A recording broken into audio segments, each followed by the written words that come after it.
Deixa eu conversar com você aqui rapidinho e já já você abre aí a sua Bíblia. O tema da minha mensagem hoje é pessoas certas. Me parece que encontrar as pessoas certas pode ser um grande desafio para a maioria de nós. Aqueles que já tiveram experiência de se conectar com pessoas erradas ao longo da sua caminhada, hoje pode estar optando por uma vida no estilo carreira solo. Eu prefiro andar sozinho, fazer tudo sozinho. Quando nós olhamos e temos um entendimento que provavelmente hoje, pela sua vida, algumas pessoas passaram, e provavelmente, talvez hoje você não tenha se conectado a nenhuma delas, em alguns momentos e situações, inevitavelmente pessoas se conectam a você, à sua empresa, aos seus negócios, à sua família, ao seu ministério. E todas as vezes que essa conexão se estabelece, é muito importante nós entendermos que tipo de pessoa está se aproximando de nós, está se conectando. Porque se nos conectarmos a pessoas certas, inevitavelmente o nosso futuro vai ser bênção. Eu vou te dar um exemplo aqui hoje. Há uns anos atrás, eu fui convidado a pregar num culto na Assembleia de Deus da Penha. E nesse culto da Assembleia de Deus da Penha, quem tinha me convidado era a Eixe, lá na época ela dirigia um trabalho meio que com a Fernanda Brum. E lá naquele culto, o pastor Paulo Roberto estava sentado. Eu não conhecia o pastor Paulo. Eu já tinha ido pregar na igreja dele uma vez, e a vez que eu tive lá, ele não estava presente. Mas no final do culto, ele me fez uma abordagem para que eu fosse pregar na igreja dele. E aí eu disse que já tinha ido lá, que o pastor Márcio Orlando tinha me levado. E ali nós estabelecemos uma conexão, que já deve ter aí mais quase 15 anos isso. E quando eu me conectei ao ministério dele em Monte Oreb, ali eu fazia ministério batista, e fui para lá. Lá eu fui consagrado pastor. Lá eu pastoreei uma igreja pela primeira vez na Barra da Tijuca, certo? E de lá nós criamos uma conexão. Foi através dele que eu acabei tendo amizade com o Tuninho, que hoje, que já é amigo dele, antigo. Quando você se conecta a pessoas certas, quando você vai olhar para o seu futuro, e talvez você só descubra isso quando chegar lá, você vai ter um entendimento da importância, do significado dessas pessoas. Ao mesmo tempo, eu vou mostrar para você hoje o problema de se conectar a pessoas erradas. Por quê? Porque me parece que existem pessoas certas para todas as fases da nossa vida.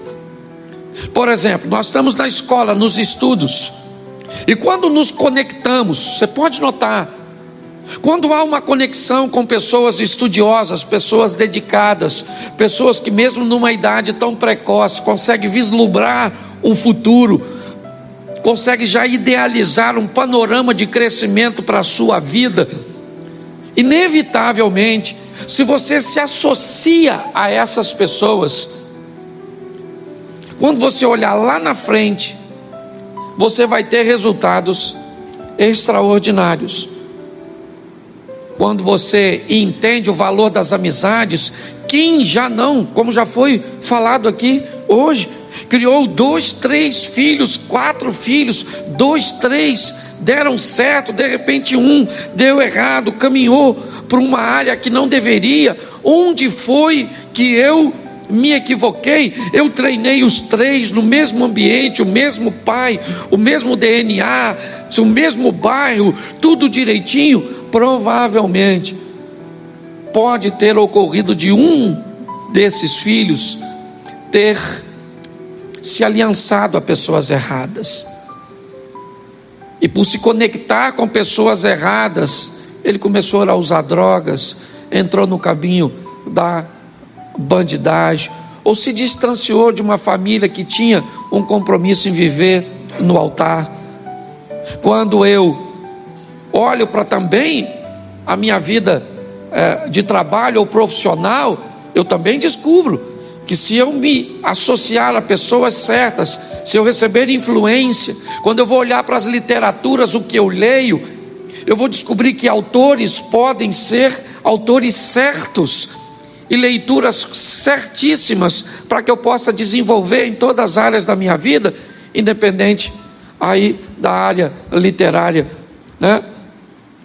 Quando nós olhamos, por exemplo, na igreja, entramos na igreja e se nos associarmos a pessoas erradas, pastor, tem pessoa errada na igreja, tem pessoa errada em todo lugar.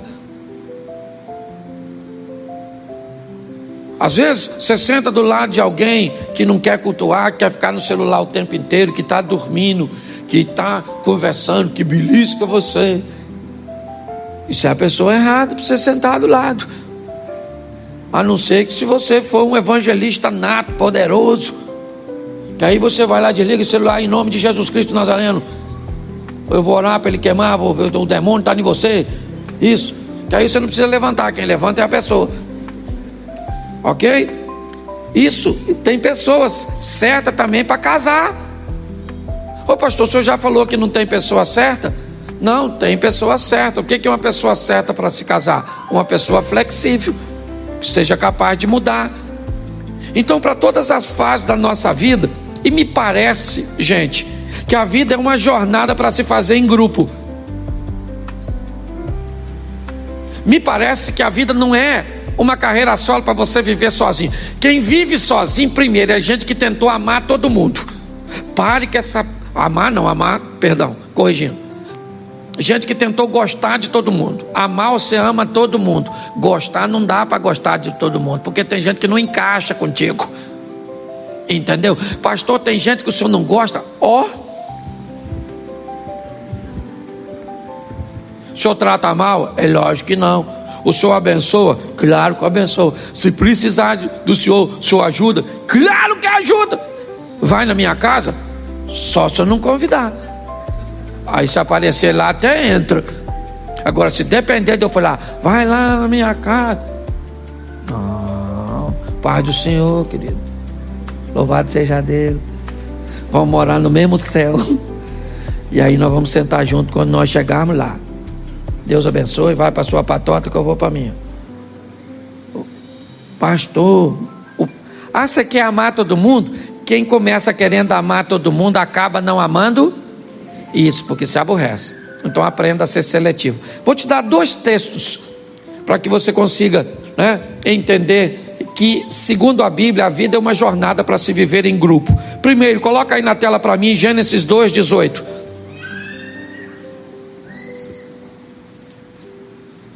Gênesis 2:18. Isso, tira o fundo, por favor, se for possível. E disse o Senhor Deus: não é bom que o homem esteja, e vai fazer o quê? Uma mulher, sim ou não? E agora tem quantas pessoas?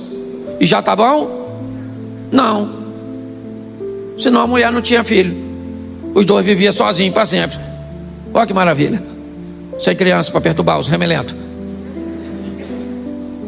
Mas quando ele cria a mulher, ele diz que ela é fecunda, porque o propósito de Deus é criar um grupo de pessoas.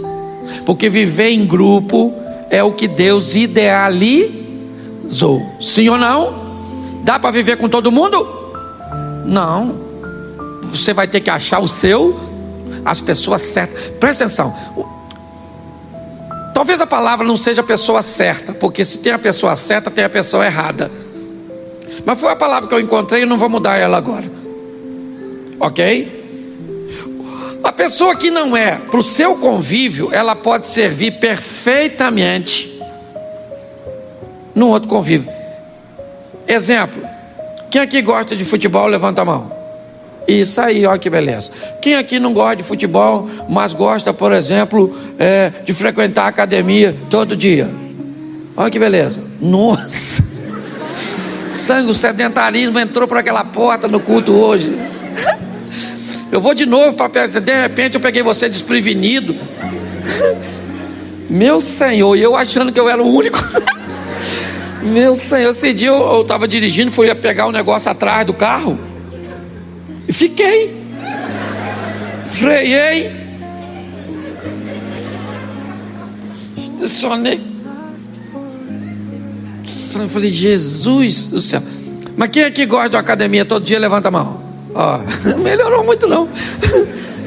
Deixa eu te falar. Então normalmente o que você vai fazer? Nós buscamos nossos relacionamentos por afinidade. Quando eu digo pessoa certa, é aquela pessoa que tem afinidade com você, que gosta de coisas, que traz proximidade. Pessoas certas, ok? É isso que eu quero que você entenda. E Deus diz que não é bom que as pessoas vivam sozinhas. Tem que ter gente. Eu sei que tem os oh meu Deus, me ajude, aglutinado e dispersivo. O dispersivo que não gosta muito de gente. Eu já expliquei isso numa mensagem minha. Casa de aglutinado. O muro é baixo, o cachorro não morde, o portão não tem tranca, janela aberta, som ligado. Se chegar a qualquer hora tem comida. Sim ou não? Isso, casa de dispersivo. O muro é alto, cerca elétrica, campainha, tudo fechado, certo? Ou seja, o propósito é não receber ninguém. Então eu sei que tem gente que gosta mais de gente e tem gente que tem pavor de gente. Mas na ótica de Deus nós fomos criados para viver em grupo. É mais ou menos como subir uma montanha. Ninguém sobe uma montanha, a não ser se for louco, sozinho. É um grupo e de preferência com conexões, certo? Com cordas que liguem um ao outro. Segundo texto, Eclesiastes 4:9. Vamos lá, Eclesiastes 4:9. Melhor é serem dois do que, porque tem melhor paga no seu trabalho. O texto continua. Vamos lá. Porque se um cair, o outro levanta o seu companheiro. Mas ai do que estiver só, pois caindo, não haverá outro que o levante. O texto continua. Também se dois dormirem juntos, eles se aquentarão, mas um só como se aquentará? Olha só, e se alguém quiser prevalecer contra um, os dois lhe resistirão. O cordão de 3 dobras não se quebra tão depressa. Olhe para mim. Então já deu para ver que segundo a Bíblia o negócio é viver em grupo. Posso ouvir um amém? Então se tu está nessa vibe de ficar dentro desse quarto com o seu computador, sozinho, só tendo contato virtual com os outros, gritando com o computador, certo? Ou você vai ficar louco. Tem que ter gente para lidar com você. Para quê? Para você selecionar. Esse cabe na minha vida, esse não cabe. Esse eu viajo, mas não empresto dinheiro. Esse eu empresto dinheiro, mas não viajo. Esse frequenta a minha casa. Esse frequenta a casa mais distante da minha. E assim nós vamos criando Você consegue entender? Então eu vou te mostrar agora 3 exemplos rapidinho de gente que se conectaram com pessoas certas. Ok? Depois eu vou te mostrar só 2 erradas. Vai ser rapidinho, com anestesia. Quando você ver, já terminou. Bom, nessa parte da minha mensagem, o tema é: quase que eu voltei leproso. Mas foi um cisco para eu voltar leproso. E eu vou te mostrar esse texto. Segundo livro dos Reis, capítulo 5, verso 2. Segundo livro dos Reis, 5:2. Preste atenção. Saíram tropas da Síria e da terra de Israel e levaram uma menina, ou presa uma menina, que ficou ao serviço da mulher de Naamã. Preste atenção. Nós temos uma conexão sendo estabelecida. Uma menina se muda de Israel para a Síria, para Damasco, para viver na casa do comandante do exército, do rei da Síria, que era leproso, Naamã. Ok? Inevitavelmente essa menina vai se conectar com a mulher de Naamã. E ela vai começar a trazer uma esperança no ambiente que a esperança não existia.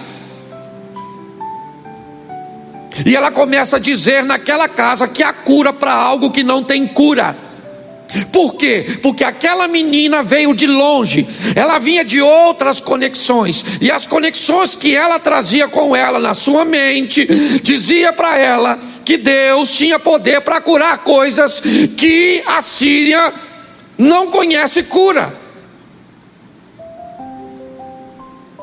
E ao se conectar com esta menina, não é difícil de entender, porque a Bíblia diz: porque o Senhor dera livramento aos sírios, e Senhor com palavra maiúscula, o que indica que Deus era com Naamã, mesmo ele sendo estrangeiro. Nós vamos descobrir que Naamã começa a fazer conexões, impulsionado pela conexão da menina. Ele vai fazer uma viagem de Damasco a Samaria, provavelmente a Dotã, a casa onde residia Eliseu, em território samaritano. E ali ele vai bem acompanhado. Se Naamã é amado pelos sírios por causa de suas conquistas militares, ele é odiado pelas nações vizinhas, pelo grande estrategista que é. Enquanto os sírios querem que Naamã tenha vida longa, os inimigos da Síria querem que Naamã morra. Então Naamã não pode se dar o luxo de fazer uma viagem sem seu exército lhe protegendo, a não ser que ele seja altamente seletivo nas pessoas que vão acompanhá-lo. Eles precisam de homens fortes, valentes, aptos para defendê-lo naquela viagem.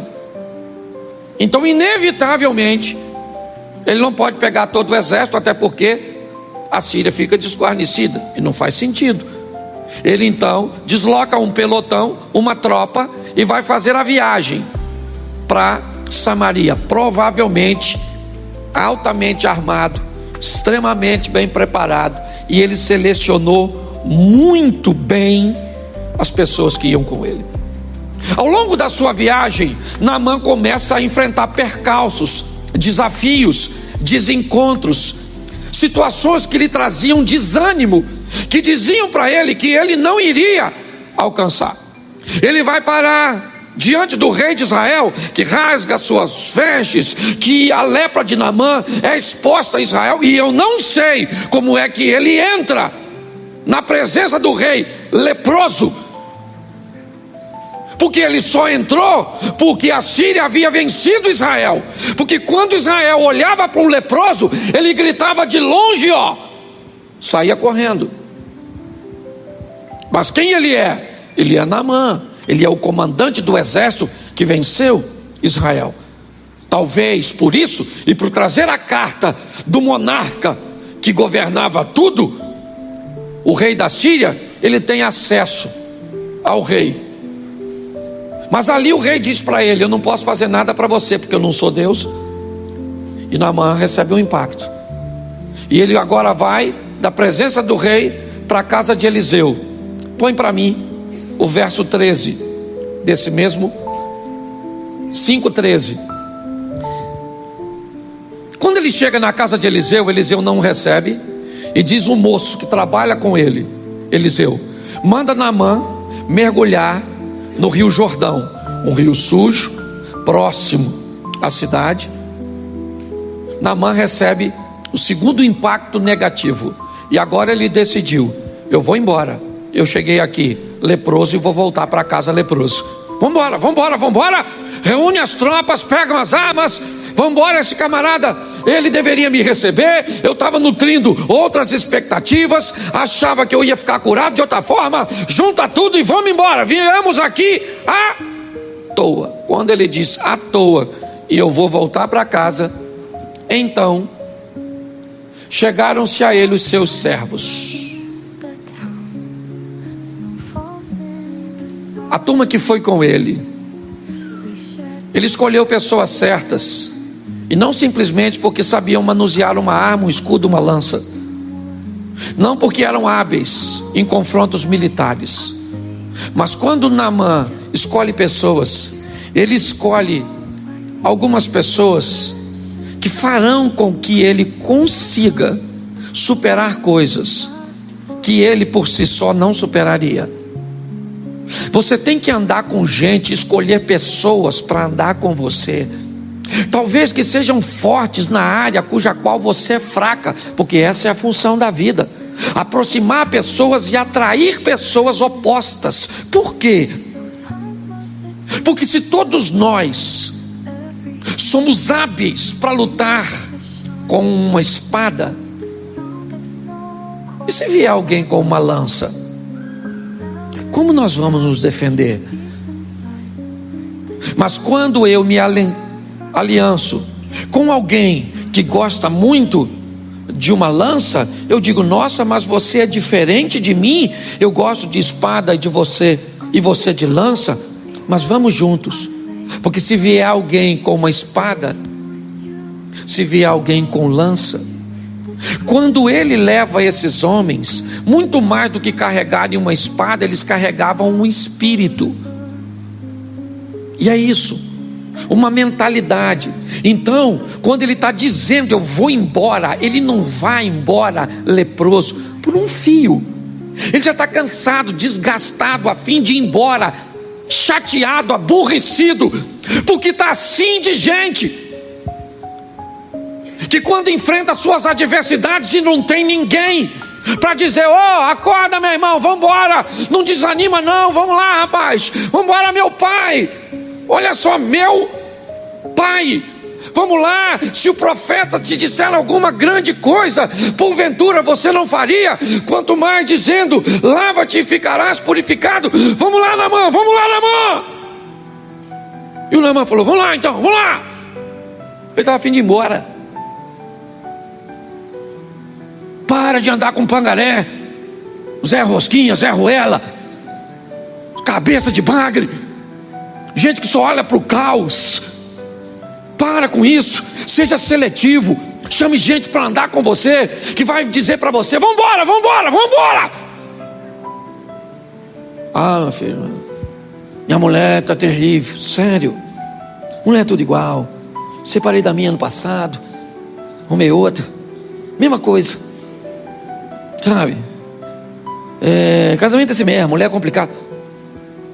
Ah, rapaz, minha empresa está falindo. Menino, a minha faliu.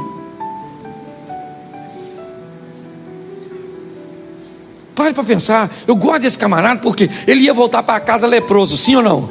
Mas ele andava com pessoas, e por ele andar com pessoas certas, ele voltou para casa leproso ou curado?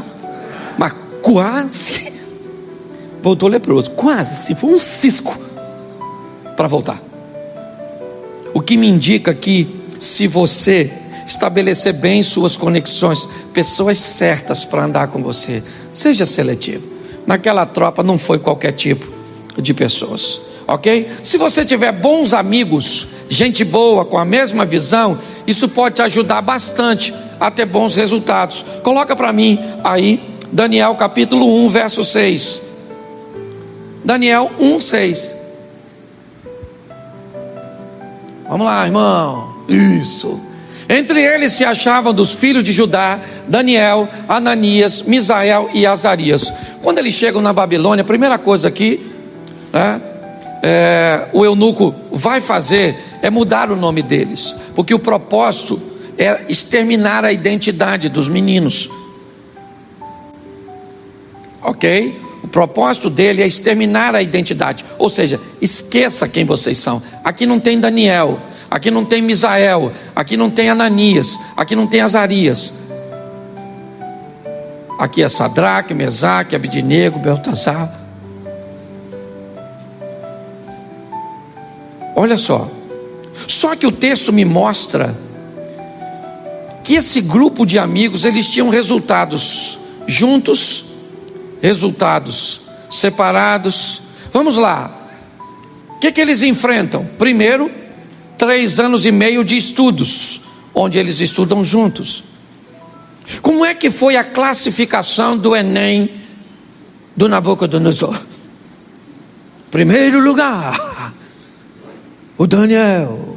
Segundo, terceiro e quarto lugar, os amigos dele. Dá para notar que os resultados eram muito similares, porque havia conexões corretas. Quando Nabucodonosor sonha, sabe o que acontece? Daniel recebe a visão, mas são os 4 que estão orando pelo mesmo propósito. Quando vai para a fornalha, o Daniel não está presente, e são resultados positivos apenas do 3. Mas quando vai para a cova do leão, os 3 também não vão, só vai o Daniel ter resultado sozinho. porque eles eram bons para obter resultados sozinhos, eles eram bons para ter resultados separados, mas eram boas companhias, e isso fazia deles pessoas de sucesso. Por quê? Porque traziam para perto de si conexões corretas. Agora presta atenção, porque às vezes no meio de companhias corretas também tem incorreta. O grupo às vezes é meio eclético, e você vai ter que ter sensibilidade, maturidade para fazer a leitura. Dá um pulinho lá em Números 13:1 e dá uma olhadinha nesse texto. Números 13, verso 1. Falou o Senhor a Moisés, dizendo: envia homens que espiem a terra de Canaã, que eu hei de dar aos filhos de Israel. De cada tribo de seus pais enviareis um homem, sendo cada qual maioral entre eles. Presta atenção que aqui está um processo seletivo. Deus está dizendo a Moisés: pega um homem de cada tribo, mas escolha alguém que seja capaz, que seja confiável, que vá trazer uma informação para a tribo cuja qual ele representa, uma informação que seja, ou que tenha credibilidade, ou seja, não podia ser qualquer um. E aí o que acontece? Vão para lá 12 homens para espiar a terra. Quantos homens foram? 12. Bota o verso, o capítulo 14, verso 6. 14:6, é aí mesmo nos números. Josué, filho de Nun, e Caleb, filho de Jefoné, dos que espiaram a terra, rasgaram as suas vestes. Olhe para mim, foram quantos? Quantos? 12. Dos 12 que foram 12. 10 voltaram e falaram: aí Moisés, vou falar uma coisa para você e para a turma aí toda. A terra é boa, o fruto é grande, a terra é maneira, mana leite e mel. Aí irmão, mas se tu vê o tamanho dos caras que moram lá, não vai rolar não, meu irmão. Os caras são grandão, forte, poderoso. Nós somos, ó, desse tamanzinho. 10 camaradas falando isso. Aí o Caleb e o Josué falou: ô, qual é, maluco? Que parada é essa? Ih, tá doido, rapaz? Deus vai nos dar essa terra. Se Deus for conosco, rapaz, nós vamos lá, nós vamos entrar lá, nós vamos arrebentar a boca. O bagulho é doido, maluco. Não é linguagem carioca, ok? O que é isso? Isso é um grupo de pessoas ecléticas. Tem gente boa e tem gente ruim no mesmo grupo. E tu tem que aprender a selecionar. Na igreja tem gente tão ruim, mas tão ruim, que se o diabo aparecer aqui e me pedir referência para levar, eu não dou. Estou falando sério. O diabo falar comigo assim: Cláudio, eu vou levar aquele ali pro inferno. Acho melhor rever. É melhor tu deixar para Jesus, que é mais poderoso que tu. Isso aí vai gerar confusão lá. Sim. É muito importante nós entendermos. Você chega num ambiente, aprenda a selecionar pessoas. Cuidado com a frasezinha: se é amigo de fulano, é meu também. Cuidado com, conheci agora, ó, gente boa, viu? Nossa, uma pessoa extraordinária. Como é que é o nome dele? Não, ainda não sei. Mas como é que é tão bom assim se você não sabe nada do outro? Tem gente que basta ter uma boa aparênciazinha para entrar na sua vida. E se te pegar distraído, então, meu filho, aí faz uma arruaça. E não pensa: eu que sou um cara vigilante, há um tempo atrás eu fiz um Pix de R$2.460 na conta de uma pessoa, achando que era meu filho. Porque o cara me mandou uma imagem lá, eu olhei: pai, falei: oh meu Deus, é meu filho. Não perdi o dinheiro? Olhei e falei: Cláudio, nossa, tu tá bobo demais da conta. Basta se te pegar você distraído. Aprenda a selecionar gente boa perto de você. Posso ouvir um amém? Agora, se a gente tem gente boa fazendo você viver milagres, você vencer desafio, ficar curado, entrar na terra prometida, porque na terra prometida só entrou o Josué e o restante. Fala assim comigo: se lascou. Entendeu? Cuidado com a voz do povo, é a voz de Deus. Menino, cuidado com esse jargão, certo? Cuidado com isso. Agora deixa eu te mostrar só 2 exemplos aqui de gente que se conectou com gente errada, só para você ver o que dá. Não que você não saiba, é só para me conseguir ganhar tempo para terminar a palavra. Conselhos ou opiniões. Deixa eu te explicar uma coisa. Hoje eu tive o privilégio de ficar aproximadamente 2 horas conversando com 2 conselheiros. Pastor, qual é a diferença de conselho e opinião? É que opinião te dá quem não tem preparo nenhum, quem não tem conhecimento nenhum, quem não tem habilidade nenhuma. E conselho te dá quem é preparado, quem tem experiência. Entendeu? Se você está com problema no casamento, não peça opinião. Não peça opinião. Não peça opinião. Arrume alguém para te dar aí você pede opinião. Qual a sua opinião? Não quero. Opinião é assim, ó: Flamengo vai jogar amanhã. Qual a sua opinião? Aí eu quero só uma opinião. Mas olha, eu tenho 5 mil reais, queria fazer um investimento. O que eu peço? Opinião ou conselho? Claro, só se eu for louco para pedir opinião. O que você acha? Joga na vaca no jogo do bicho.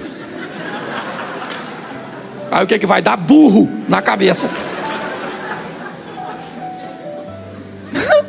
Você consegue entender? Eu vou mostrar para você agora a oportunidade que esse cara teve de conseguir um conselho, mas infelizmente ele optou por ficar com uma opinião. Gente errada cruzando seu caminho, porque gente cruza seu caminho o tempo inteiro.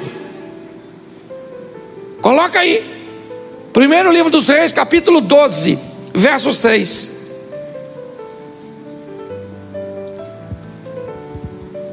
E teve o rei Roboão conselho com os anciãos que estavam na presença de Salomão, na presença de Salomão seu pai, quando este ainda vivia, dizendo: como aconselhais vós que se responda a este povo? Preste atenção que o texto está dizendo com quem Roboão está conversando agora. Com gente experiente, que atendeu a demanda e que viveu do lado do homem mais sábio que já pisou nessa terra aqui. Ele está tendo a oportunidade de estar diante do conselho de seu pai Salomão. Meu irmão, gente para dar conselho para Salomão tinha que ser muito, mas muito sábio. Sim ou não? Sim. Ele está lá. O conselho está à disposição dele. Mas põe o verso 8. Porém, ele deixou o conselho que os anciãos lhe tinham aconselhado, e teve conselho, que na verdade aqui a palavra tem a ver com opinião, com os jovens que haviam crescido com ele e estavam diante dele. Pois bem, o reino desse camarada vai ser dividido já já. Sabe por quê? Porque se aliançou com gente errada. É muito importante você entender, cuidado com as opiniões, principalmente para que você encare. Estou namorando esse menino, o que o senhor acha? Não acho nada, não conheço o garoto. O menino é isso, menino trabalhador, bonito, inteligente, crente, fiel, de boa família, solteiro. Nossa, ninguém nunca viu esse garoto? Onde ele está? Numa caverna? É parente do Bin Laden? Opinião? Não. Um conselheiro não vai dizer. O que ele vai dizer? Chama esse menino para tomar um café aqui com a gente. Senta aí, garoto. Você é filho de quem? Mora onde? Mão na cabeça? Você está entendendo? Está assim de gente, se conectando com pessoas erradas, tomando opiniões como conselhos, tomando decisões mais altamente influentes no seu futuro, de qualquer maneira. Segundo exemplo, para me terminar, o tema desse aqui é um jantar indigesto. Um cara que foi só comer uma comidinha. Isso é um exemplo claríssimo para os gordinhos, para a turma que gosta de comer. Num jantar ele quase se lascou, porque foi se aliançar com gente errada. Coloca aí 2 Crônicas. Aprenda, eu tenho falado isso direto. Tem gente que só faz parte da sua agenda. Tem gente que é para restaurante. Tem gente que não é para comer na sua casa. Tem gente que é só para futebol. Tem gente que é só para pescaria. Tem amigas que é só para shopping. Pare de pegar gente da sua agenda e colocar no seu destino. Aprenda isso o mais rápido possível. 2 Crônicas 18:3. 2 Crônicas 18:3. Porque Acabe, rei de Israel, disse a Josafá, rei de Judá: irás tu comigo a Ramote de Gileade? E ele disse: como tu és, serei eu, e o meu povo como o teu povo. Seremos contigo nessa guerra. Presta atenção. Eu não me lembro agora a filha de quem que casou com quem. Nós estamos diante do rei do norte e o rei do sul. Um reinando em Israel, capital Samaria. O outro reinando em Judá, no sul, com capital Jerusalém. Que reino é esse, pastor? O reino que Roboão dividiu quando aceitou o conselho dos jovens. Por isso que dividiu. O que está acontecendo agora aqui é mais uma vez um problema. Aí há uma conexão entre um desobediente e um obediente, e um honesto e um dissimulado. Pessoas com destinos totalmente diferentes se conectando. E Josafá vai fazer uma visita a Acabe para um jantar, para uma refeição.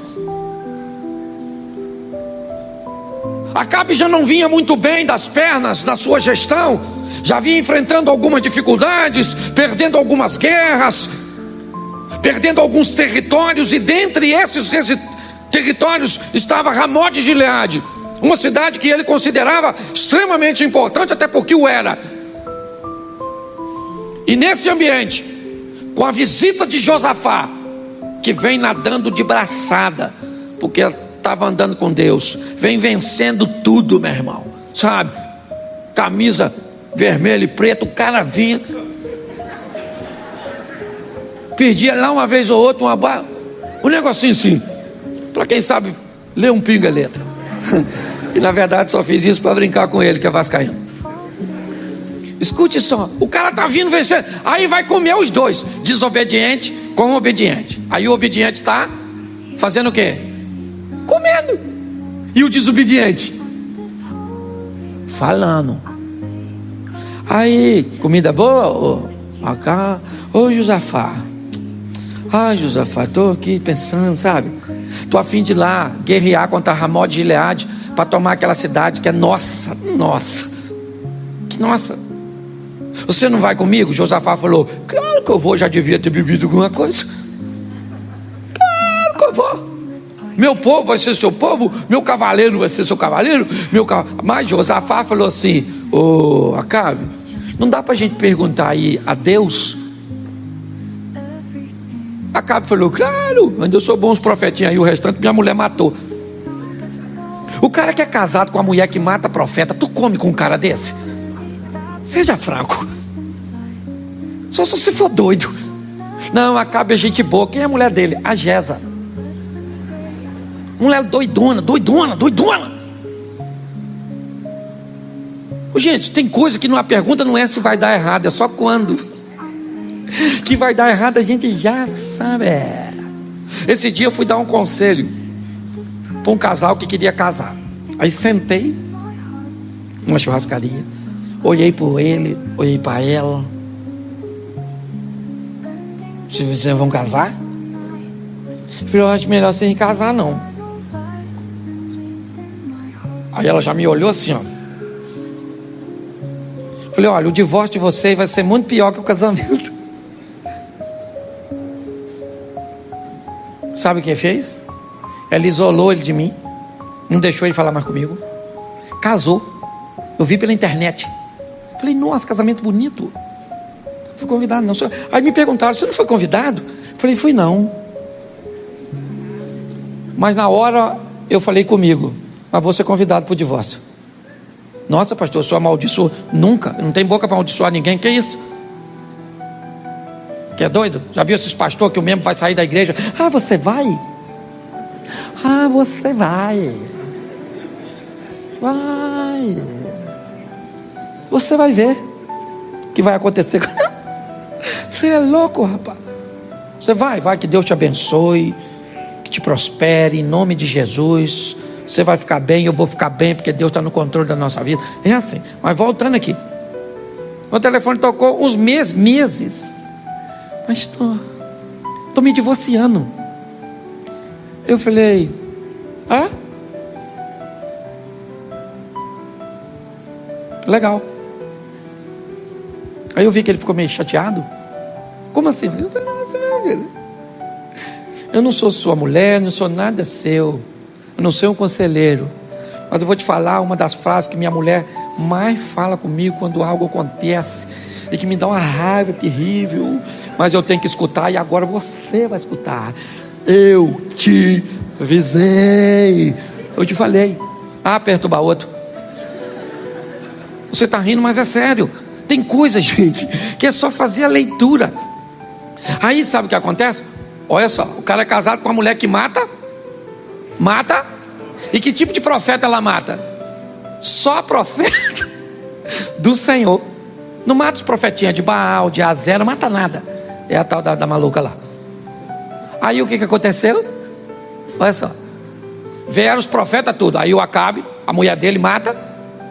A mulher dele mata. Então o que os profetas que vêm têm? Medo da matadora do profeta. Aí o Acabe falou, e aí, estão aí com o meu amigão aqui, Josafá, gente boa, né, Josafá? Beleza. Vamos lá contra Ramós de Gileade para aquela guerra e nós vamos ganhar. Vamos ganhar ou não vamos? O profeta falou, estão ganhando já, meu. 3-1 para vocês. Pode ir. Aí Josafá começou a ficar meio assim, né? Josafá falou, Acabe, tem mais nenhum profeta aí de Deus não, pá? Acabe falou, tem um tal aí de Micaías, mas vou logo avisando para tu, Josafá. O cara não fala nada de bom a meu respeito. Pensa um cara que não gosta de mim. Josafá falou, não fala assim do profeta, rapaz. Não, o cara é ruim mesmo. Aí foram lá na casa do Micaías, falou, aí Mica, escuta só. Todo mundo está falando que o Josafá vai ganhar com o Acabe. Você chega lá e fala a mesma coisa. Micaías falou, deixa comigo. Chegou lá. Acabe falou, e aí, Micaías, tudo bom? Ele falou, bom, sim, senhor. Majestade, estou indo na batalha, vou ganhar ou não vou? Eu imagino que ele falou assim, vai, claro que vai ganhar, mano. Já ganhou. Aí o Josafá interrompeu e falou, Micaías, fala a verdade. É para ir ou para não ir? Micaías falou, é para falar a verdade para o senhor? Eu falo, para ir não falo não. Vocês vão perder, rapaz. Vocês vão sair correndo. Isso vai ser uma vergonha. Aí Acabe falou, não falei para tu, quem não gosta de mim? Não falei para tu? Prende ele agora! Bota pão e água. E quando eu voltar da guerra, eu vou resolver com ele. Micaías, antes de ir embora, falou assim, dá licença, só um minutinho. Aí Acabe, se tu voltar da guerra, eu não sou profeta. Você vai, mas morre lá. Levaram Micaías preso. Aí o Acabe me falou com o Josafá assim, Josafá, estava pensando aqui comigo. Ó, Josafá, eu não vou vestido de rei nessa batalha não. Eu vou de soldado, que eu estou querendo assim entrar no vucu-vucu. Só que o rei inimigo deu uma ordem para todos os seus soldados, não mate ninguém a não ser o rei, o que tiver com veste real. Quem é que vai para a guerra com veste real? O Josafá. Quando ele entra na batalha, que alguém olha, quem é aquele lá? O rei. O nego falou, esquece todo mundo e pega ele. Corre atrás do Josafá, e o Josafá no cavalinho dele, pocotó, e toma atrás do Josafá, e pocotó, e toma o Josafá. Aí ele começa a falar, Senhor! Aí alguém falou, não é o Acabe não, é o Josafá. Josafá, caraca, maluco, o cavalo já tá. E o Acabe, vestidinho de soldado. Aí tinha um cara lá que estava assim meio inexperiente, mexendo com um arco. Disparou sem querer. Se você acha que no Rio tem bala perdida, acabou de ver uma flecha perdida. Menina, a flecha foi no peitinho. Adivinha de quem? Do Acabe. Um acidente de percurso, morreu. Josafá com a cargo de uma comidinha. Você tá rindo, mas é sério. Eu fico lendo a Bíblia, eu morro de rir, eu morro de rir. Escute o que eu quero te falar nessa noite. Gente errada vai te levar para o abismo. Escolha a gente certa. Adolescente. A gente fala isso com adolescente, jovem. Eles olham para a gente assim, ó. Até parece que eu não sei escolher minhas companhias. Não sabe escolher nada, rapaz. Assistindo Chiquitita aí, achando que sabe tudo da vida. Falo mesmo.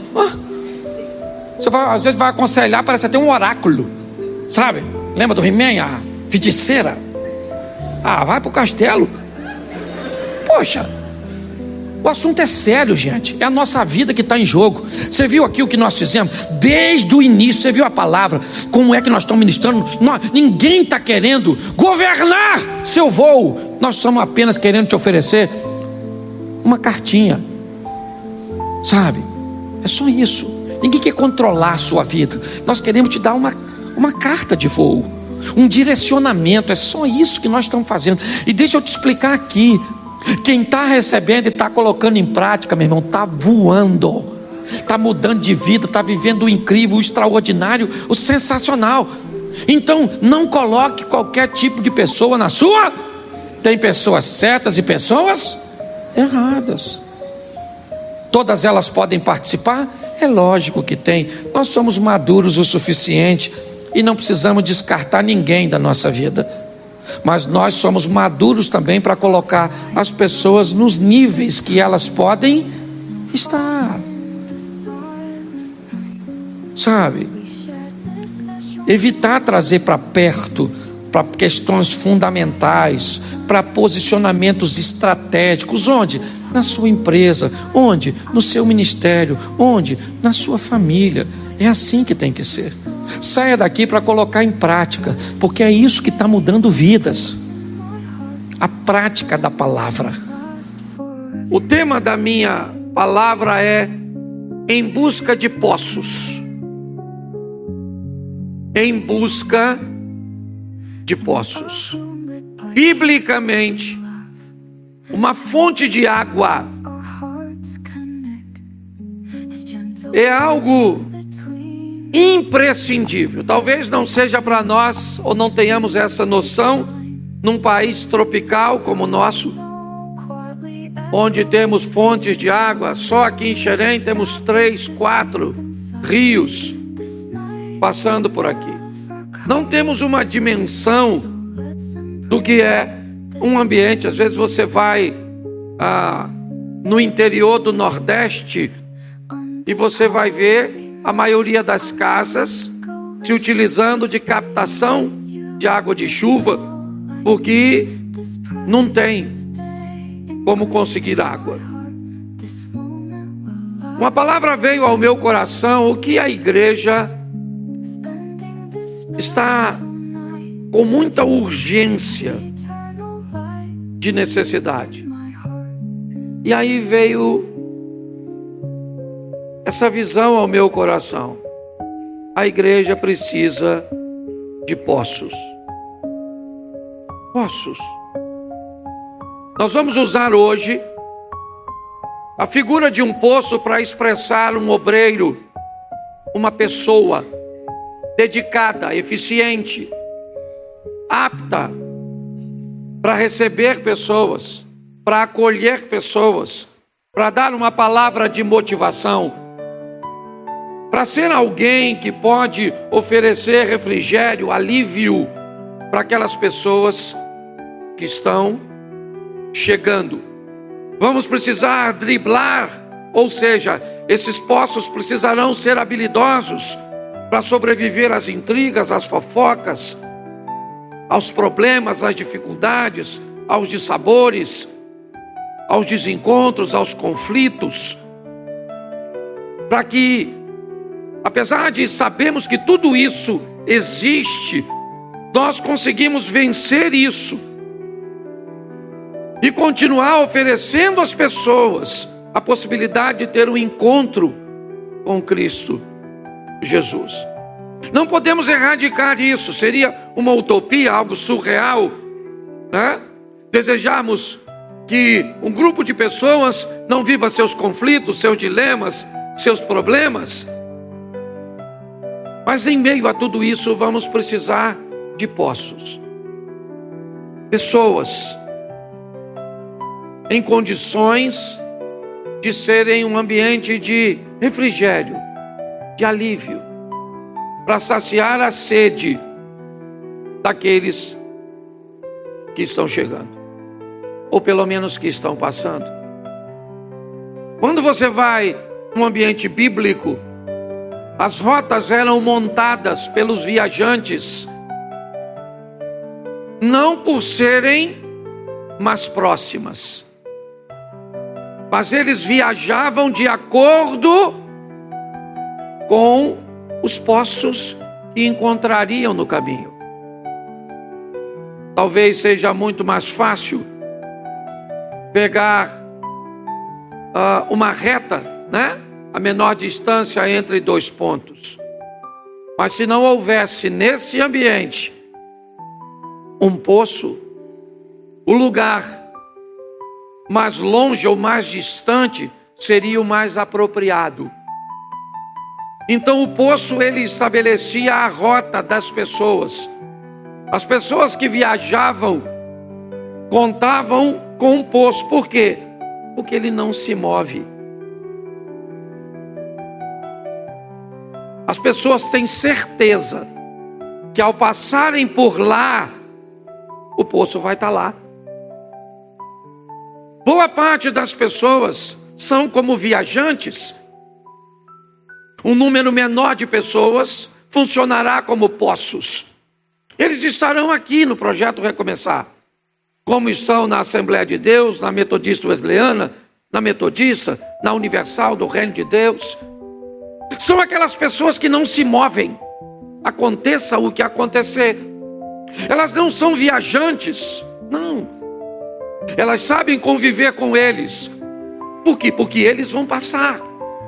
Vão passar por campanhas, vão passar por cultos, vão enfrentar desânimos, vão sucumbir a lutas, vão ter dificuldades com intrigas, vão enfrentar problemas de relacionamentos. Mas os viajantes, eles vão embora quando isso acontece. Eles diminuem a frequência, mudam a maneira de se relacionar com a igreja. Os poços não. Os poços, eles vão prosseguir no mesmo lugar. Eles vão estar aqui hoje, eles vão estar aqui daqui a 5 anos, eles vão estar aqui daqui a 10 anos. Enquanto eles estiverem vivos, eles vão estar, porque eles não podem se dar o luxo. E o mais interessante de tudo isso é que os viajantes sabem. E muitas vezes, quando vão partir dos poços, podem até partir levando uma imagem negativa para outro lugar. Mas é muito comum, depois de um tempo, quando tiver sede novamente, ou passar um outro nível de dificuldade, ele sabe onde o poço está, onde o trabalho de oração está. Ele sabe onde a pessoa do ensino está presente. Ele vai voltar. E nós precisamos sobreviver a isso. Entender que quanto mais poços tivermos na igreja, ou seja, quanto mais pessoas estivermos prontas para sobreviver a todas as adversidades, aptas para animar a si mesmo e aos outros, porque animar os outros ou motivar os outros é mais fácil, muitas vezes, do que animar a si próprio. Essa é a grande questão. Então, se tivermos mais gente desse tipo, desse modelo na igreja, pessoas fortes, firmes, prontas a permanecer, às vezes com um nível alto de água, às vezes com um nível baixíssimo, porque o poço não tem água de si mesmo, ele depende de um lençol freático, certo? Para fazer com que a sua água apareça.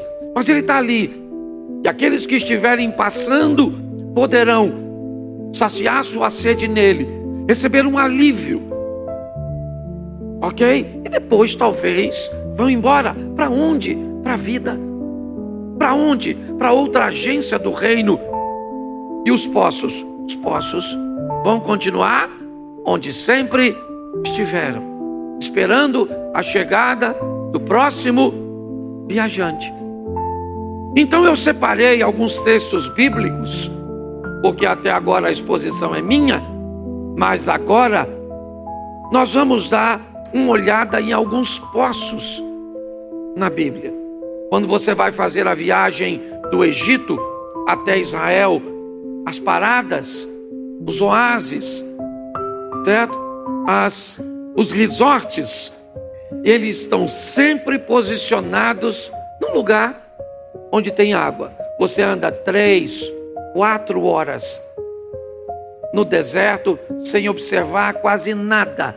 Algumas poucas árvores que conseguem sobreviver com o mínimo possível de água retirada do solo, e outras conseguem apenas retirar o pouco que precisam para sobreviver das madrugadas frias.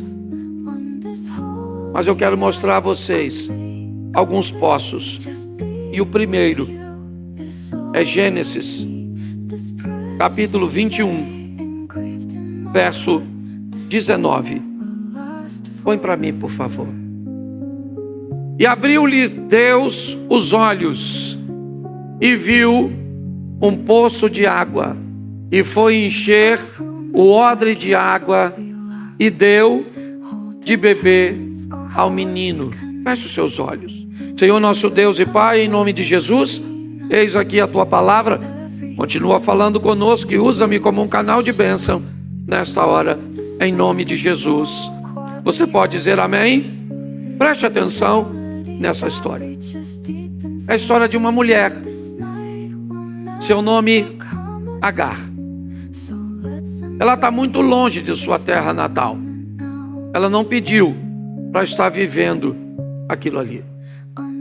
Quando Abraão enfrenta uma fome, para fugir da fome ele desce ao Egito. E ao passar no Egito, ou ele comprou essa mulher como escrava, ou ele ganhou essa mulher de presente de alguém. A egípcia Agar é dada como uma escrava para trabalhar para a família de Abraão.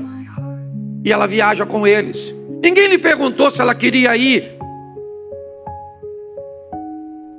Ninguém perguntou se ela estava afim de ir. Ela não tinha direito de escolha, porque nem sempre a vida vai te dar. Nem sempre a vida vai perguntar para você se você quer sair desse emprego. A vida vai perguntar se você pode autorizar levar seu cônjuge. A vida vai te perguntar se seu cônjuge, se você gostaria que ele se apaixonasse ou não por outra pessoa, que seu filho se envolvesse. A vida não é muito de dar satisfações. Você que esteja apto e preparado para lidar com os problemas, com as dificuldades que a vida trará, quer diretamente em você ou em alguém ou algum dos seus. Essa é a grande verdade. Ela vai viajar com aquela caravana que está só de passagem. A mãe dela provavelmente nunca mais viu, o pai também não, seus irmãos também não. Não é uma vida fácil, mas as coisas me parece que vão melhorar. Pois a patroa quer oferecer a essa estrangeira algum nível de benefício. Ela vai gerar o filho do patrão. Isso coloca a estrangeira numa posição melhor. E agora a Agar se sente valorizada. Ela vai deitar com o patrão, vai amamentar o filho do patrão. A patroa é muito espertinha, porque ela poderia fazer uso da lei e fazer com que Abraão se deitasse com uma hebreia. Havia até um pretexto na lei, mas isso daria problema para Sara. Então ela prefere uma estrangeira para não criar muito vínculo. O que me parece é que Sara já pensa que Agar é algo descartável. É um plano B que, se as coisas não funcionarem muito bem, vão jogar ela fora. Mas não interessa. Ah, mas Agar é a mulher de Deus, é a esposa do Abraão. Ô meu irmãozinho, prepare-se para lidar com tudo e com todos. 1000 cairão ao teu lado, 10.000 à tua direita. Não vá de bobeira não, meu irmão. É na família, é na igreja, é crente. Você tem que se preparar para sobreviver a qualquer tipo de coisa, você goste ou não. Então me parece que as coisas estão melhorando para ela. Ela é engravida.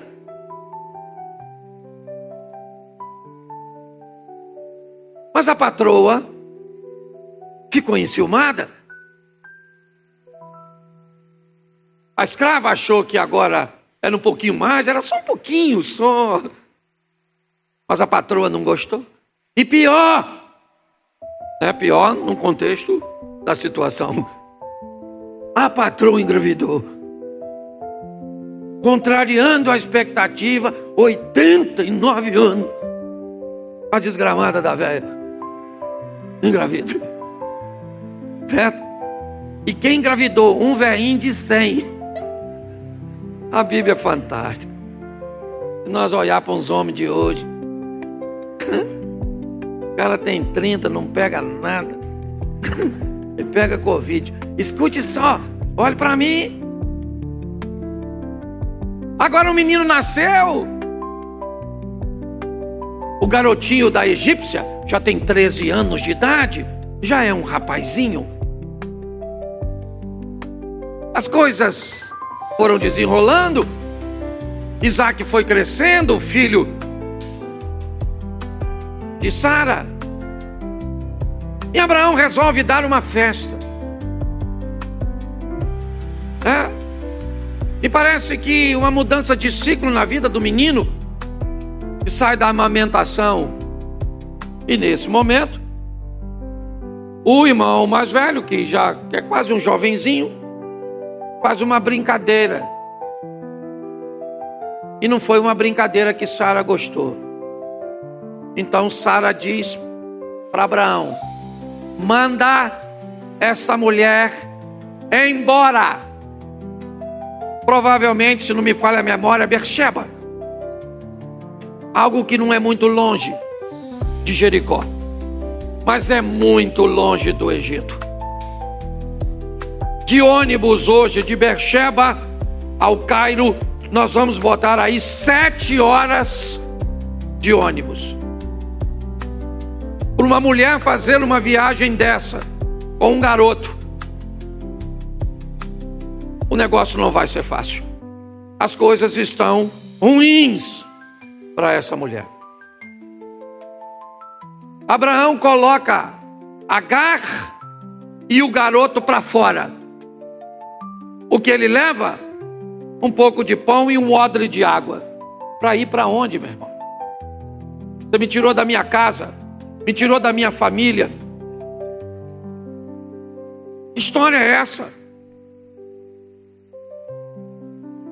Eu preciso que você entenda, não quero te mostrar nada espiritual nisso, porque por detrás disso está uma promessa de Deus, e aquele que prometeu é fiel para cumprir. Eu só preciso que você entenda que se você gosta de promessa, precisa ser resistente para sobreviver até o tempo que ela vai se cumprir. Senão é mole. Você tem promessa? Tem, mas tem que ser valente para sobreviver. Tem que ser forte para permanecer de pé. Tem que ficar firme, porque o negócio não é fácil. Tem uma festa na casa do seu pai, e seu pai te colocou para fora, e você não é um garotinho não, você tem 17 anos aproximadamente. Você sabe muito bem que você foi rejeitado. Aquela mulher sabe que não pediu para estar lá. Por que a Bíblia está contando isso? Porque isso é para gente forte, não é para banana. Isso é para gente firme.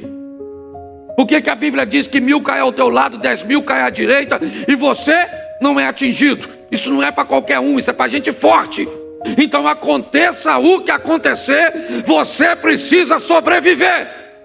Sobreviva um divórcio, sobreviva uma perseguição, sobreviva uma doença, sobreviva uma injúria, sobreviva. A vida não é para os fracos. O que ela está agora? Aguardando a morte, sentada, distante de seu filho, pela fome. Eles ainda duram alguns dias, mas 3 dias sem água, certo? Ainda mais naquele ambiente onde durante o dia o calor é intenso. Depois de 24 horas sem água, certo?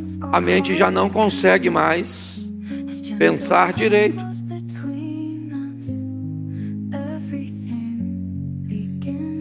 Mas sabe, as coisas não estão bem para Agar não. A água acabou, talvez ainda tenha comida, eu não sei. Ela bota o menino distante, não tem ninguém para pedir ajuda, não tem ninguém para pedir uma carona, não tem ninguém para pedir um copo d'água. Então tá ruim demais. Ela está esperando o filho cair, ou talvez ela cair, desidratada. Eu confesso a você que eu não conheço ninguém. Conhece alguém que morreu de sede? Eu já ouvi falar de gente que tomou água demais e morreu afogado, morreu queimado. Já ouvi falar de gente que morreu de fome, mas eu nem sei como é que é morrer de sede. Nunca ouvi falar disso. A mente dela está confusa. Quem morre primeiro, eu ou meu filho? Mas o texto em que lemos disse que Deus lhe abriu os olhos. Deus fez o quê? E abriu-os. E o que ela viu? O que ela viu?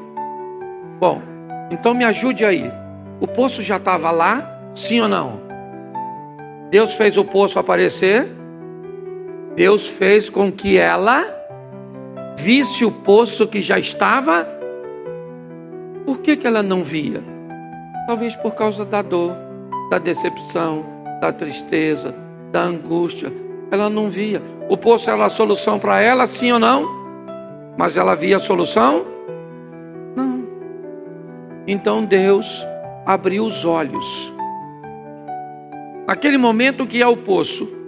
O poço é a provisão. O poço de Agar é o poço da provisão. Porque nós precisamos, na igreja, de pessoas que ajam como provedores. Em diversas áreas, o Jonathan falou aqui da parte financeira,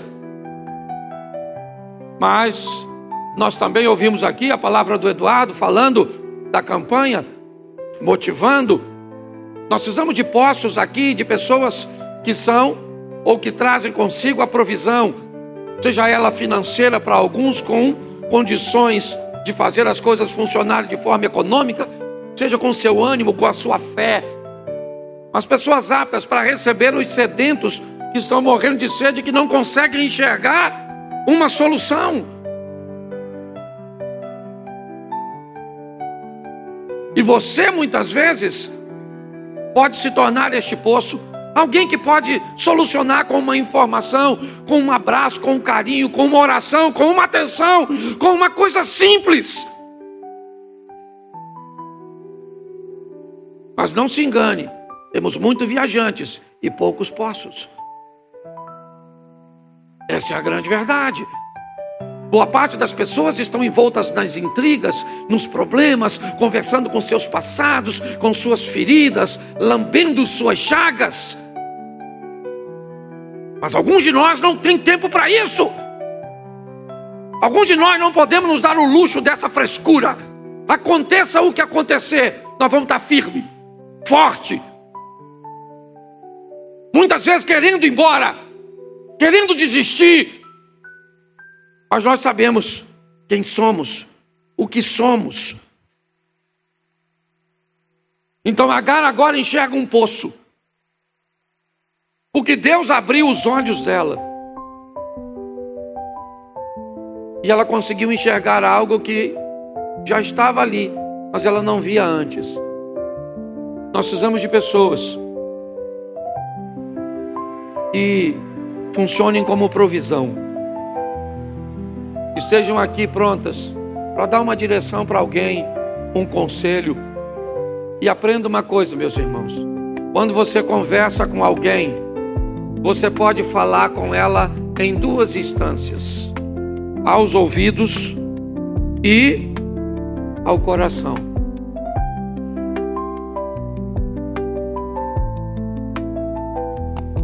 Às vezes, seu pai lhe disse algo a vida inteira. Sua vida nunca mudou. Um dia você vai num treinamento, está numa sala de aula, está num bate-papo com um amigo, e aquele amigo te diz exatamente o que o seu pai lhe disse a vida inteira, e finalmente você mudou de vida. E aí você vai falar, seu pai te pergunta: meu filho, finalmente você mudou. O que é que você mudou? Mudei porque estava conversando com o Edalmo.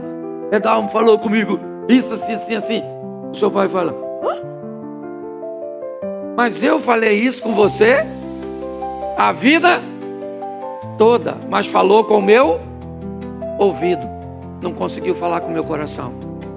Nós precisamos, né, de pessoas que se tornem ambiente de provisões, não para conversar com ouvidos, mas conversar com o coração das pessoas, para que você seja um poço onde a pessoa venha beber e entenda, certo? Que de você ela vai levar provisão. Posso ouvir um amém? João capítulo 4, verso 11. Disse-lhe a mulher: Senhor, tu não tens com que tirar, e o poço é fundo. Onde, pois, tem a água viva? Esse é o poço de José, certo? Ele está nas terras que Jacó deixou de herança para José. É lá que está o poço. A história é de uma mulher, a samaritana. Que poço é aquele? O que esse poço representa? Para essa mulher, este é o poço do encontro. Esse é o poço onde a infelicidade vai ficar para trás, a angústia vai embora, e ela vai receber a paz. Este é o poço onde ela encontra a palavra. É quando Cristo mostra para ela quem ela é, fala com carinho, fala com respeito, mas fala o que ela precisa ouvir. É o poço da verdade. A mulher diz aos homens: Ele me disse tudo quanto eu tenho feito. E o que ela estava fazendo era bonito? Não. O que ela estava fazendo era glorioso? Não. Era honroso? Não. Mas Jesus mostra diante daquele poço que é possível falar a verdade, é possível dar uma direção, é possível nortear as pessoas, mesmo que elas partam, mas partam para um destino, partam para não cometer o mesmo erro que cometiam antes. A igreja precisa de pessoas habilidosas para dizer verdades, para gente que precisa escutar a verdade, porque senão não muda nunca. Uma felicidade que nunca chega, uma estrutura que não parece vida, parece uma saga. Nós precisamos de gente presente aqui, que seja o poço de José. Pessoas podem ir embora, mas vão para viver em paz, vão para ganhar a paz, vão para ser feliz. É assim que funciona. Nós precisamos nos preparar e olhar para ver se há em nós a possibilidade de nos tornarmos o poço da provisão, o poço da felicidade, da paz. Aqueles que vão estar aqui em meio à guerra. Lembra do salmista? Ai de mim, que peregrino em Meseque, habito em meio à tenda de Quedar. Sou pela paz, mas quando eu falo de paz, eles querem a guerra. O cara que escreve isso é um judeu, está entre bárbaros e palestinos. Não há como ter paz naquele ambiente, mas ele é uma pessoa de paz. Ele é alguém. E a proposta sempre é pacificar. Dizer a verdade, mas dizer a verdade com o propósito de trazer mudança de vida. Nós precisamos de um grupo grande, certo? De poços como o de José. O terceiro poço, Gênesis 26, 15. Nós vamos ao 15, ao 27, ao 29. Tá certo? Essa é uma história bem legal. São os poços do Isaac. Todos os poços que os servos de seu pai tinham cavado nos dias que seu pai Abraão, os filisteus entulharam, encheram de terra. É isso aí. Aí, ó. Os poços de Isaac, vinham os filisteus e fechavam os poços. Daqui você não vai tirar água. Vamos embora? Vamos para o 27. E disse-lhes Isaac: por que viestes a mim? Pois que vós me odiais e me repelis de vós. Agora o rei dos filisteus junta mais 2 de seus homens e vai visitar Isaac. Mas o que está acontecendo? Isaac chega aqui, se estabelece em volta do poço, os filisteus chegam, expulsam e fecham o poço. Isaac vai para mais adiante. Onde ele vai? Onde tem outro poço, porque só tem vida ao redor da água. Se não tiver poço na sua casa, não tem vida. Se não tiver gente que funciona como poço, não há vida. Há uma reunião de pessoas, mas não tem vida. Mas onde ele chega, quem chega? Os filisteus. Fecha os poços. E vai Isaac, outro poço. Chega os filisteus. O verso 27. Abimeleque vai até ele. E aí Isaac disse: ô cara, o que você está vindo até a mim? Você não tem vergonha, não? Vocês me odeiam. Vocês estão me expulsando de perto de vocês. Todos os meus poços vocês entulham. Então passei pela igreja ali, o pastor entulhou meu poço. Aí passei no outro lado de lá, aí entulhou meu poço. Passei no relacionamento ali, entulhou meu poço. Ah, meu pai entulhou meu poço. Minha avó me entulhou meu poço. O fulano entulhou meu poço. Ele está indo embora. Ele não está bem. Verso 27. Crente. O pai dele é nada mais, nada menos que o pai da fé. Tá certo? As 3 maiores religiões do mundo têm o avô desse cara como pai. Ele falou: o que você vem a mim? Coração bom? Não. Coloca aí o 29. Vamos lá? Que não nos façam mal, como nós não te temos tocado, e como te fizemos somente bem, e te deixamos ir em paz, agora tu és bendito do Senhor. Que história é essa, meu irmão? Que papo furado é esse? Está dizendo para eu não te fazer mal, porque você não me fez mal. Você está fechando meus poços, não é de hoje, meu irmão. Você está me perseguindo, não é de hoje. Que história é essa que nós não temos tocado em você? Você só não me matou. Agora, o que você pode fazer contra mim, você fez. Que conversa fiada é essa, meu irmão? Pastor, o que é isso? Isso é o que nós temos que lidar muitas vezes. Na igreja, no trabalho, na família, na vizinhança. Gente que te lasca e depois vem soprar, bater nas tuas costas. Na sua frente fala uma coisa, mas por trás fala outra. Combina algo, mas te arrebenta. Ah, não está preparado para viver com esse tipo de gente, não? Então, querido, vai ficar ruim para tu. Porque a chapa está quente. E está na Bíblia essa conversinha fiada. Que Deus está dizendo: se prepara, Luiz, porque o bicho pega. Entendeu? Está lá, ó. Sim ou não? Bota o 30, que você pensa que não pode piorar.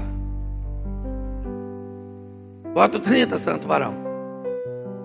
Então lhes fez um banquete e comeram e bota o 31.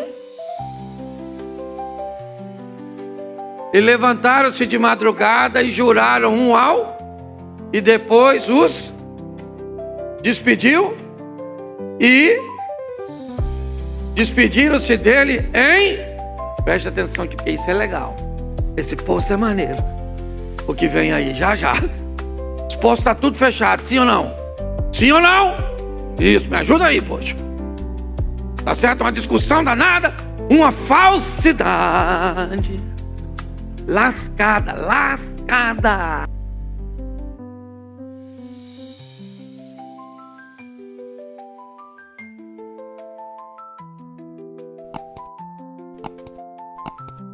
Tem marido falso, sim ou não? Tem filho falso, sim ou não? Tem mulher falsa, sim ou não? Tem. Falei mais forte só para aborrecer a mulher. Tá certo? Falso, tem gente falsa, falsário. Certo? Aí sentaram numa mesa e fizeram uma comida. Aí.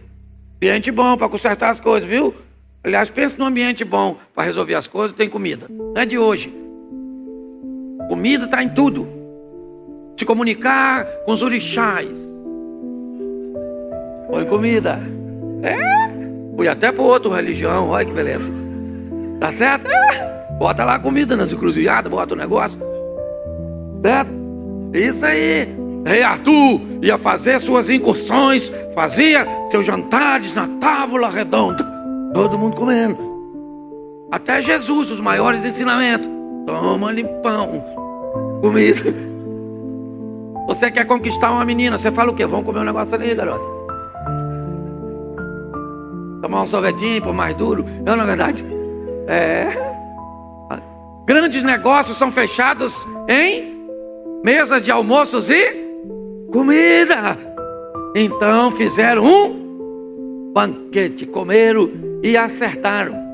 Por quê? Porque a vida continua. Às vezes dá para ir junto. Levantaram-se de madrugada e juraram um ao outro. Depois aconteceu o quê? Despediu.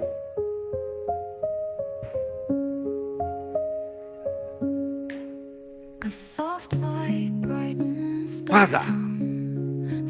Tem gente que tem que ir mesmo, porque é só para um período da sua vida. Mas tem que ir, hein?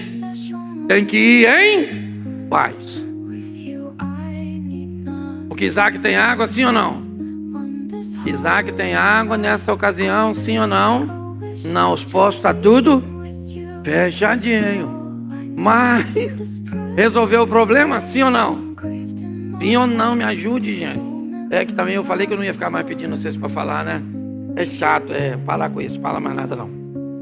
Tá a boca fechada. Verso 32. E aconteceu naquele mesmo... Quando? De madrugada, o quê? Eu não ia falar e tô perguntando. Um vício. Eu tô viciado nesse negócio. Não fala nada, você fica quieto. Se eu pedir, você não fala, tá bom? Então, escute só. Naquele mesmo dia, na madrugada, ou seja, durante a noite anterior, eles sentaram, comeram, beberam, resolveram, falaram, desabafar, falaram da falsidade de tudo, certo? E aí, tiveram uma comida gostosa, foram dormir, levantou de madrugada, falou, beleza, tchau. Naquele mesmo dia, que vieram os servos de Isaac e anunciaram-lhe acerca do negócio do poço que tinham cavado e disseram: temos achado água. Esse é o poço que nos mostra a perseguição, mágoa e perdão. E você precisa estar preparado para receber gente que chega aqui, perseguido, magoado, com dificuldade de perdoar outras pessoas e a si mesmo. É assim que funciona. Onde tiver poços, onde tiver pessoas que são capazes de fazer isso, a água, o refrigério, a vida vai aparecer. É poço demais, só vou falar mais dois. Êxodo 7:24. Coloca aí, por favor. Todos os egípcios cavaram poços junto ao rio para beberem água, porquanto não podiam beber da água do rio. Essa é a praga onde a água do Nilo se torna em sangue. Toda a água que havia saído diretamente do Nilo, estivesse a água na botija, na cisterna, certo? Onde a água tivesse, se ela saiu do Nilo, a praga que transformou a água em sangue ou numa cor avermelhada, mas sem condições de beber, tá certo? Não necessariamente o sangue, ok? Provavelmente não tem como ser isso. Você sabe, você entende um pouquinho o que o sangue faria, certo? Ele iria coagular, não tinha como, certo? Mas é um vermelho de cor ruim, ok? Tóxico, que matou os peixes, que era impuro. E agora os egípcios estão com um problema. Nós vamos beber de onde? O que nós vamos fazer? Não tem água no Egito, com aquele rio imenso passando e o pessoal morrendo de sede. O que é o poço agora? O poço do Egito é o poço da solução. Eles precisam solucionar o problema, entendeu, Bruno? Precisa solucionar, precisa resolver. Se resolver, se a resolução for o que você gostaria que fosse, se o desfecho fosse segundo o seu modelo, seria bom demais. Seria bom demais. Mas quem garante a você que vai ser segundo o seu modelo?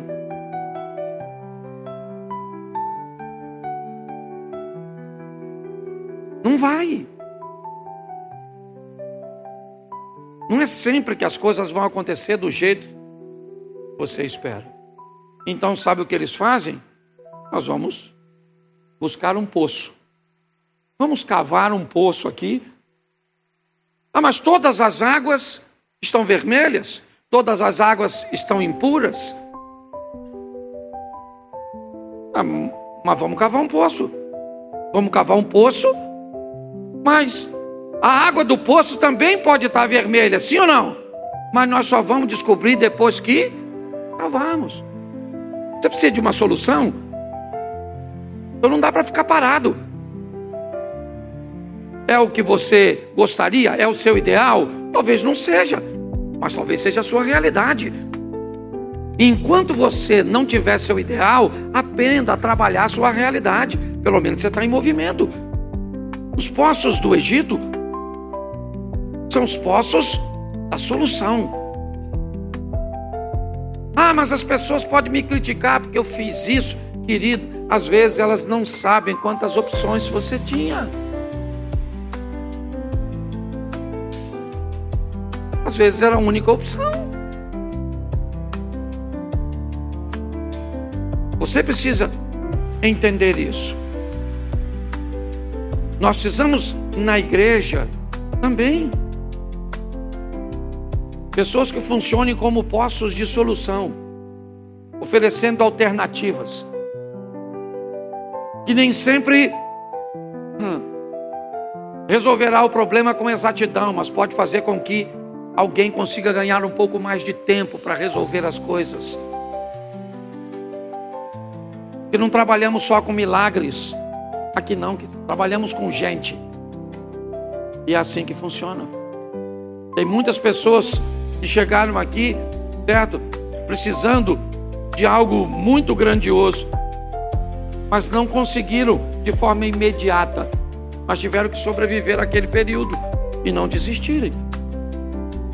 Por último, eu encerro aqui. Segundo livro do profeta Samuel, capítulo 17, verso 18. Mas viu-os todavia um moço e avisou a Absalão. Porém, ambos logo partiram apressadamente e entraram na casa de um homem em Baurim, o qual tinha um poço no seu pátio, e ali dentro desceram Jonatas e Aimás. São os dois homens que são caçados por Absalão por manter uma aliança com Davi. O poço de Baurim é um poço que oferece abrigo.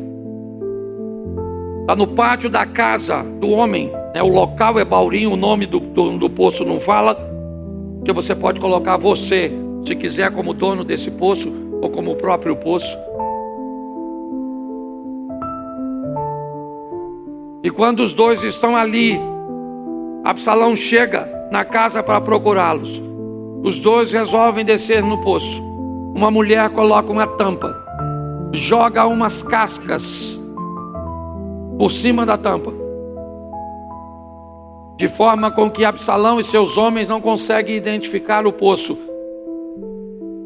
E naquele momento, aqueles homens são abrigados, são protegidos, estão escondidos.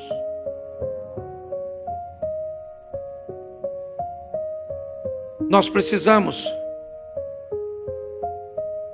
de pessoas na igreja que exerçam essas funções. Pessoas que funcionem e que hajam como poços, oferecendo aos viajantes, aqueles que passam por aqui, a possibilidade de se manterem vivos, escondidos, animados, consigam sobreviver às dores, às perdas, às dificuldades. Não não é para qualquer um. A gente amadurece.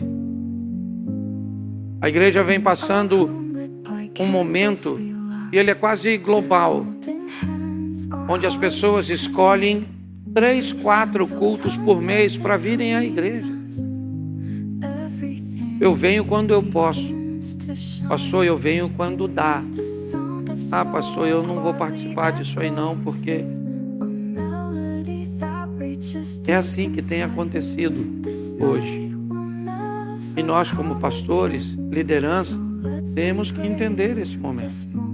Mas precisamos achar os poços. Aquela turma que vai estar aqui, chova ou faça sol. Está favorável ou desfavorável.